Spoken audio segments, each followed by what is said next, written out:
మహిళలు ఎప్పుడైనా మహిళలు పాల్గొంటేనే ఏ కార్యక్రమమైనా సక్సెస్ అవుతుంది అని మా అభిప్రాయము.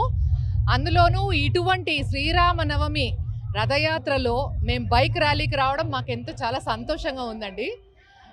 ఇవాళ ఎంతో పెద్ద ఎత్తున చాలా ఊర్ల నుంచి మనుషులు వచ్చి ఇక్కడ కార్యక్రమాన్ని నిర్వహిస్తున్నారు.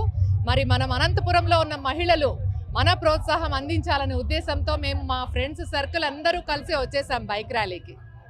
ఇటువంటి కార్యక్రమం ఎందుకంటే పిల్లలు పెద్దలు అందరూ కలిసి చేసుకుంటే రాబోయే కాలానికి కూడా ఒక మంచి ఇండికేషన్ ఇచ్చినట్టుగా భావిస్తారు. అవును, ఇప్పుడు కుటుంబ విలువలు ఇవన్నీ తగ్గిపోతున్న ఈ తరుణంలో మనం అందరూ మన పిల్లలకు మన రిలీజియన్ గురించి కానీ మన పద్ధతులు సంప్రదాయాల గురించి కానీ మనం తెలియజేయాలి అంటే మనమందరూ ఒక్క తాటిపైన హిందువులమంతా ఒక్క తాటిపైన నిలబడి మనం ఇటువంటి కార్యక్రమాలు ఆర్గనైజ్ చేసుకున్నప్పుడే మన ముందు తరాల వారికి మనం మన సంప్రదాయాన్ని మనం అందించగలం.